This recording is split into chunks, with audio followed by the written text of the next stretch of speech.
तो देखो बेटा, आज हम क्या पढ़ने वाले हैं, माइक्रो ऑर्गेनिज्म चैप्टर में कौन सा टॉपिक पढ़ने वाले हैं, फंजाई के बारे में। इसके बारे में पढ़ने वाले हैं फंजाई के बारे में। हमने कौन सा टॉपिक कवर कर लिया, माइक्रो ऑर्गेनिज्म का इंट्रोडक्शन कर लिया, और हमने क्या कर लिया, बैक्टीरिया के बारे में डिटेल स्टडी कर लिया। आज जो हम जिस भी कैटेगरी माइक्रो ऑर्गेनिज्म की डिटेल स्टडी करने वाले हैं उसका नाम क्या है, फंजाई। क्या नाम है, फंगी नहीं प्रोनाउंस करते, फंजाई प्रोनाउंस करते हैं। क्या प्रोनाउंस करते हैं, फंजाई करते हैं, या फिर इसको फंगस बोल दिया जाता है, डिपेंडिंग ऑन अपॉन कि वो एक सिंगल सेल की मौजूद है या फिर ग्रुप में प्रेजेंट। बात समझ आ गई। जो इम्पोर्टेंट चीजें थी वो हम आज ही पढ़ेंगे, जो हमने कल पढ़ा था। बात समझ आएगा। फंजी मैंने हैबिटेट लिखा नहीं है। अब फंजाई भी हर जगह पाया जा सकता है ना, लैंड में, एयर में, सॉइल में, हर जगह। जैसे क्योंकि माइक्रो ऑर्गेनिज्म क्या है, कॉस्मोपॉलिटन है, वो हर जगह पाए जाते हैं। तो हम स्टार्ट करते हैं। सबसे पहले मैंने फंजाई टॉपिक लिख के यहाँ लिखा है achlorophyllous. What do you mean by achlorophyllous, आपको नहीं पता होगा। ए का मतलब होता है एब्सेंट। ए का मतलब क्या होता है, अगर किसी भी टर्म के आगे ए लग जाती है तो उसका मतलब क्या है, एब्सेंट। ए क्लोरोफिलस मतलब ए मतलब एब्सेंट। क्या एब्सेंट है, क्लोरोफिलस। क्या एब्सेंट है, तो फंजाई कैसे होते हैं, ए क्लोरोफिलस होते हैं। पर बैक्टीरिया में कुछ तो हेटरोट्रॉफ है, लेकिन कुछ तो ऑटोट्रॉफ है। कौन था वो ऑटोट्रॉफ वाला, ऑटोट्रॉफिक न्यूट्रिशन करने वाला बैक्टीरिया कौन सा था, साइनोबैक्टीरिया था ना। तो इसमें ना किसी भी फंजाई में, चाहे कोई सा भी टाइप आ जाए, कुछ भी आ जाए, कोई भी फंजाई किसी के पास क्लोरोफिल नहीं होता। अगर किसी का क्लोरोफिल नहीं है तो क्या वो खाना बना पाएगा, नहीं बना सकता। सिंपल सी बात है। तो अगर किसी फंजाई के पास क्लोरोफिल नहीं है तो क्या वो खाना बनाएगा। तो ये क्लोरोफिलस कहने का मतलब क्या है, इसके पास क्लोरोफिल नहीं है, इसीलिए क्या नहीं बना सकता बेटा, खाना नहीं बना सकता। ये क्या करेगा, खाना नहीं बनाएगा तो ऑटोट्रॉफिक न्यूट्रिशन तो नहीं करेगा। कौन सा न्यूट्रिशन करेगा, ये फिर ये हेटरोट्रॉफिक करेगा। कौन सा करेगा, हेटरोट्रॉफिक। तो सिंपल सी बात है। पहले तो सेलुलर ऑर्गेनाइजेशन पे आ जाओ। सेलुलर ऑर्गेनाइजेशन क्या होता है कि मतलब इसकी बॉडी कैसी है, एक सेल से मिलकर बनी पड़ी है या फिर बहुत सारे। अब देखो, ये यूनिसेलुलर भी हो सकता है, ये मल्टीसेलुलर भी हो सकता है। यूनिसेलुलर भी है और मल्टीसेलुलर। यूनिसेलुलर का एग्जांपल क्या है, ईस्ट। एग्जांपल है ईस्ट। और मल्टीसेलुलर क्या है, पेनिसिलिन। क्या है, इसी का इस्तेमाल करके ना, इसी फंजाई का इस्तेमाल करके हम एंटीबायोटिक्स बनाते हैं। क्या बनाते हैं, एंटीबायोटिक्स। तो सबसे पहली एंटीबायोटिक बनाई गई थी ना बेटा, वो इसी से बनाई गई थी, इसी फंजाई से बनाई गई थी। और दुनिया में सबसे पहली एंटीबायोटिक बनाई गई थी वो इसी का इस्तेमाल करके बनाई गई। और किसने करा था, अलेक्जेंडर फ्लेमिंग ने। किसने करा था ये इम्पोर्टेंट बात है, ये बता दी। ये सबसे पहली ऐसी वो है जिससे फर्स्ट एंटीबायोटिक बनी थी। क्या बनी थी, बनाने वाले साइंटिस्ट का नाम अलेक्जेंडर। क्लियर, इतना क्लियर आप लोगों को, ठीक है। ये इम्पोर्टेंट बात है, इसलिए मैंने बताया। अब ये देखो, इसका इस्तेमाल क्यों करते हैं, वो एक छोटा सा डब्बू देगा मुझे, एल्कोहलिक बेवरेजेस क्या बनाने के लिए। कोई भी अगर एल्कोहल का साथ बियर बनाना है तो भी इसका चीज का इस्तेमाल करते हैं ना। फर्मेंटेशन कौन सुन रखा है, कोई भी एल्कोहलिक बेवरेजेस बनानी है, मतलब एल्कोहल का सामान बनाना है तो हम किसका इस्तेमाल करते हैं, यीस्ट का इस्तेमाल। तो यूजेस और हार्मफुलनेस पढ़ेंगे ना, तो उसमें आपको ये चीज तो मेरी क्लियर हो जाए, ठीक है। तो नेक्स्ट टॉपिक पे जाते हैं। न्यूट्रिशन कैसे करते हैं, what do you mean bye nutrition, मतलब वो अपना खाना किस तरीके से ले रहा है, खुद से बना रहा है या किसी और से ले रहा है। तो न्यूट्रिशन क्या होता है, क्या वे क्या है, सोर्स क्या है, एनर्जी लेने का, खुद से बना के कर रहा है या फिर किसी और पे डिपेंडेंट है। तो अगर ये एक क्लोरोफिलस है तो क्या ये खाना खुद से बनाएगा, तो ऑटोट्रॉफिक तो ये है ही नहीं, फिर ये क्या है, हेटरोट्रॉफिक। और हेटरोट्रॉफिक में भी कौन सा वाला है, 3 तरीके से हो सकता है। It can be parasite, parasitic हो सकता है ये, या सेप्रोट्रॉफ हो सकता है, या सिर्फ बायोफेट होता है। व्हाट इज पैरासाइट, बताओ। पैरासिटिक मोड ऑफ न्यूट्रिशन क्या होता है, कोई बताएगा, जल्दी बोलो। मैंने बोला था न्यूट्रिशन चैप्टर को रिवाइज कर लेना सही क्लास का। बोलो, पैरासिटिक मोड ऑफ न्यूट्रिशन में किस पे डिपेंडेंट होता है, इस पे, होस्ट पे, किसी लिविंग पे रहते हैं। किस पे डिपेंडेंट रहते हैं, तो वायरस के केस में उसे होस्ट करेंगे, लेकिन पैरासाइट के केस में भी चलो होस्ट ही सही है। तो पैरासाइट किस पे डिपेंडेंट रहता है, किसी भी, हमारे हेयर्स के अंदर लाइस होती है, जुएं होती हैं।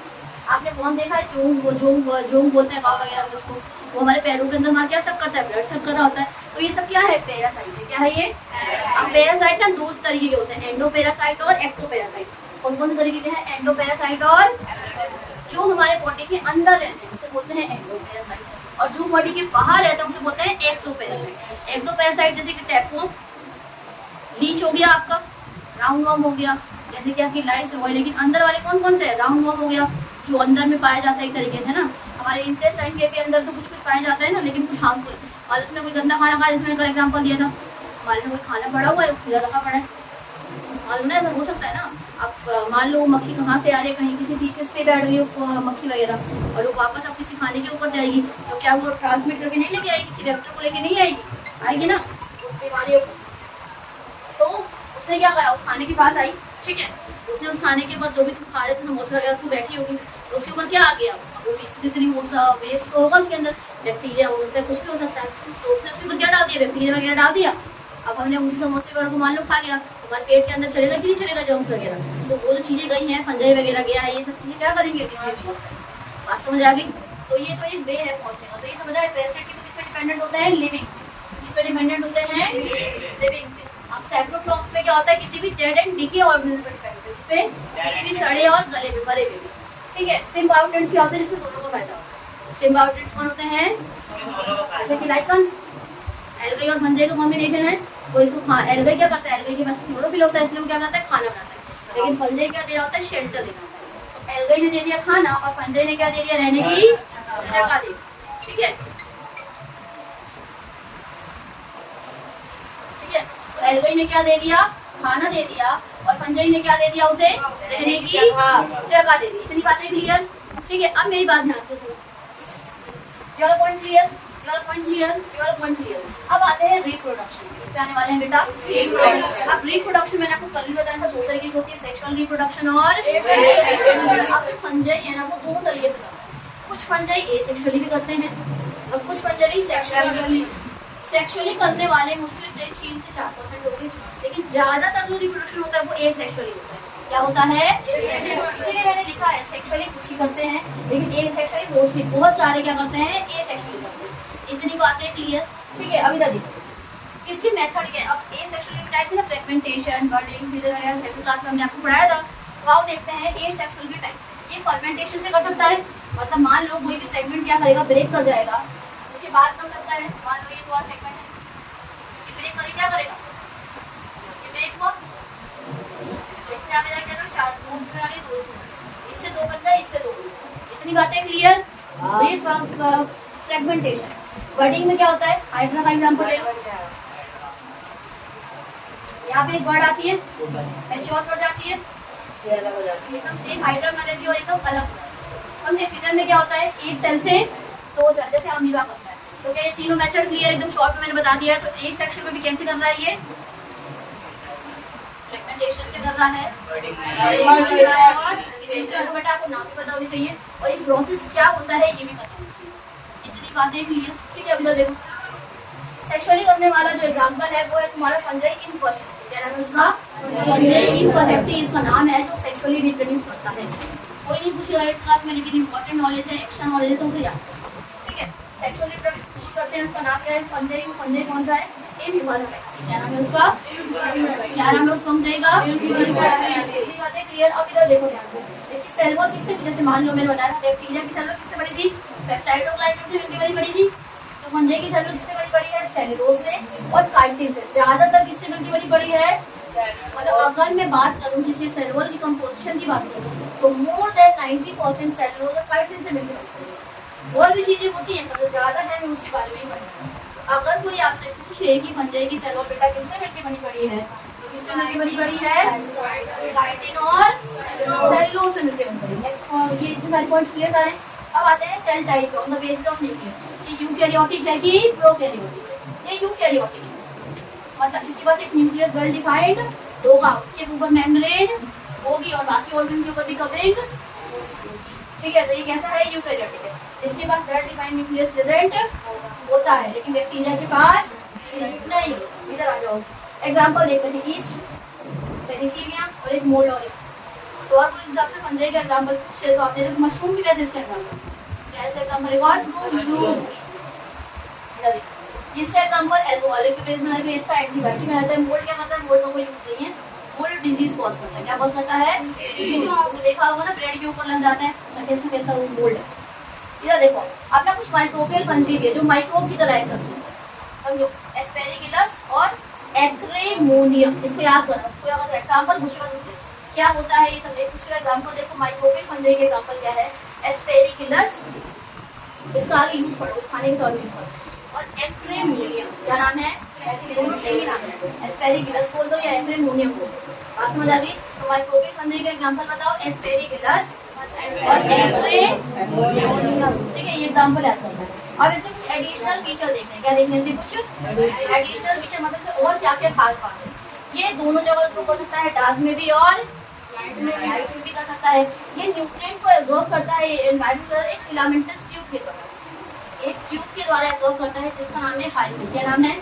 एक छोटा सा डब्बा ले लो, और जब यही डब्बे बहुत सारे बन जाते हैं तो उसे हम क्या बोल देते हैं? माइसीलियम बोल देते हैं। एक डब्बा है तो हाइफी, और बहुत सारे डब्बे जो बन गए तो उसे क्या बोलेंगे? माइसीलियम बोल देते हैं। क्या बोलेंगे बेटा? माइसीलियम। तो ये देखो, ये हाइफी है, ये हाइफी है, ये हाइफी कैसा? अरे सेल सेल सेल, तो ये सबने जुड़ के क्या बना लिया आपस में? माइसीलियम। क्या बना लिया? एक को बोल देंगे हाइफी और बाकी को क्या बोल देंगे? माइसीलियम। और हाइफी मतलब किसको होता है? क्लियर समझा दो। अब मैंने बोला यूनिसेलुलर होता है, मल्टीसेलुलर होता है, इतनी बातें क्लियर। तो यूनिसेलुलर देखो सिंपल सा स्ट्रक्चर है, ऐसे एक राउंड सा एक सेल रहेगा, ये सेल वॉल रहेगी बाहर की, ये सेल मेम्ब्रेन रहेगी। सेल वॉल किससे मिलती होनी पड़ेगी? काइटिन से। मैं काइटिन को बता दिया, ठीक है। अभी तक देखो, इसके पास न्यूक्लियस होता है, इसके पास वैक्यूल होता है वेस्ट स्टोर करने के लिए, इसके पास क्या है? माइटोकॉन्ड्रिया भी है। क्या है इसके पास? क्या बनाने के लिए? एनर्जी। ठीक है, तो सेल वॉल है, काइटिन है, सब कुछ है। साइटोप्लाज्म भी है, ठीक है, दिखाया नहीं लेकिन मल्टी सेलुलर। देखो, जो भी हायर ऑर्गेन होते हैं वो फ्रूटिंग बॉडीज होती है, और ऐसी चीजें होती है, मतलब इनके बारे में कुछ पार्ट। फ्रूटिंग बॉडीज कैसी होती है? तुमने कोई फूल देखा है?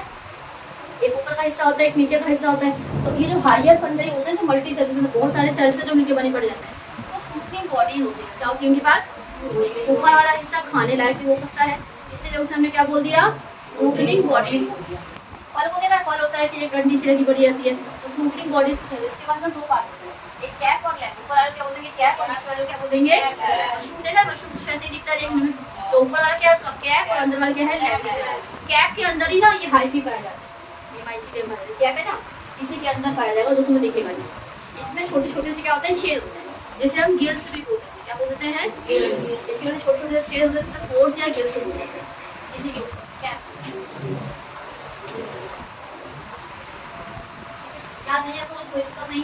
फिलहाल ये देखो, अभी देखो, ये हाइफी, ये एक सेल, ये एक सेल, ये एक सेल। अब जो सेल है एक दूसरे से जुड़ा पड़ा होता है सेप्टा। क्या बोलते हैं इसे? यहाँ से ये डिफरेंशिएट हो रहा है ना एक सेल दूसरे सेल से, इसे मैंने क्या बोल दिया? सेप्टा बोल दिया। क्या बोल दिया बेटा? सेप्टा बोल दिया। ये भी क्या है? एक सेप्टा। ये भी क्या है? सेप्टा। ये पूरा क्या है? एक फिलामेंट है। ये भी क्या है? एक फिलामेंट। अब इनमें से ना सिर्फ इसको ही मैंने हाइफी क्यों बोला है? पता है, क्योंकि देखो रिप्रोड्यूस तो करना ही करना है, ग्रो करना है, कोई ना कोई तो खाना एब्जॉर्ब वगैरह करेगा ना, न्यूट्रिएंट एब्जॉर्ब करेगा। तो सारे सेल तो न्यूट्रिएंट एब्जॉर्ब नहीं करते, एक सेल अपने आप को ना बदल लेता है। क्या करता है? अपने आप को मॉडिफाई करके ना अपने अंदर के कुछ चीजें डेवलप कर लेता है, तो क्या बन जाता है? हाइफी बन जाता है। क्या बन जाता है? इन सब सेल में से कोई एक सेल अपने आप को डेवलप करके क्या बना लेगा? हाइफी। देखो, इसमें छोटे छोटे चीजें कुछ डेवलपमेंट आ गई, इसको मैंने क्या बोल दिया? हाइफी। अब यही हाइफी आगे जाकर क्या करेगा? न्यूट्रिएंट को एब्जॉर्ब करेगा। क्या लिखिए मैंने पहली लाइन? देखो, absorb nutrient from the environment by a filamentous tube called hyphae. क्या बोलते हैं इसे हम? हाइफी। कलेक्टिवली इसे हम क्या बोल देंगे? माइसीलियम। क्या बोल देंगे बेटा? माइसीलियम।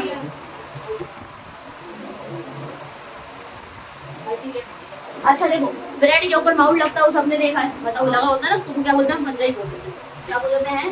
फंजाई बोल देते हैं। ठीक है, तो क्या फंजाई की इतनी बातें पूरी प्रॉपर एकदम क्लियर, अच्छे से एकदम? ठीक है, इधर देखो, पहला पॉइंट क्लियर, ये वाली बातें clear, nutrition clear, reproduction clear, cell wall clear, ये सारी बातें मतलब ऑलमोस्ट हमारा मतलब पूरा हमने फंजाई टॉपिक क्या कर लिया है।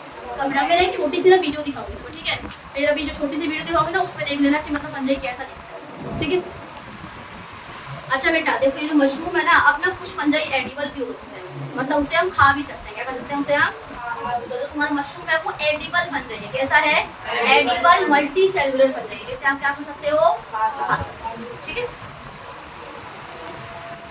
देखो बेटा, ये मशरूम की ना ग्रोथ दिखा रहा है, पहले मशरूम की ना ग्रोथ देखो, दिख रहा है कैसे ग्रो कर रहा है। पहले इसकी कैप और लैग आ रही है, इसकी चीजें ऊपर से भी दिखाएगा भी आपको।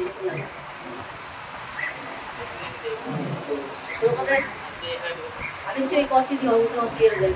ये कैप नहीं है, कैप और ये लेटे को मैम से कैसे ग्रो करती है।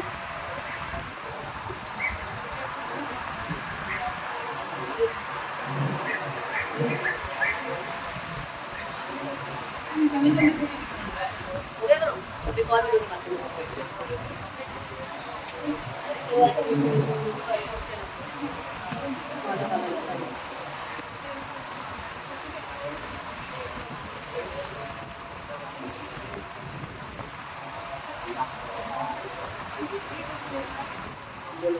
देखो ये तो मैंने तो मशरूम का दिखा दिया। पता है हमारे ना स्किन के ऊपर भी फंगस जम जाती है। हमारे यहाँ पे हमारे जेनेटल्स के पास, जब जेनेटल के पास होता है ना, तो जो भी आपका मेन रीजन रहेगा, जब मान लो लड़कों के अंदर जो भी पेनिस वगैरह है, गर्ल्स में जो भी वजाइना के साइड साइड में ना क्या हो जाता है, ऐसे वाइट वाइट से एक लेयर से चढ़ जाती है। होता है कि नहीं होता? बहुत ज़्यादा इचिंग होती है, देखो बेटा इफेक्ट है, तो कोई मतलब वो वाली बात नहीं है। तो एक वाइट वाइट से लेयर चढ़ जाए, वो क्या है? फंगस है। वॉशरूम वगैरह करने का अगर प्रॉपरली वॉश नहीं करा जाए तो क्या इन्फेक्शन होता है? Fungus infection. उसमें भी ईस्ट वाला होता है। कौन सा वाला हो रहा है? East infection. फंगस का एग्जाम्पल क्या है? ईस्ट। तो वहाँ पे ना ईस्ट इकट्ठी होती चली जाती है। हमारे आर्मपिट्स के अंदर ले लो, चाहे आपके सरों के अंदर ले लो, सारी ईस्ट इन्फेक्शन है। क्या ये सारी ईस्ट इन्फेक्शन है? तो ये थोड़ा ऐसा कुछ दिखेगा इस टाइप का, ठीक है? ये देखो, देख रहे हो? कुछ ऐसा दिखता है, ठीक है?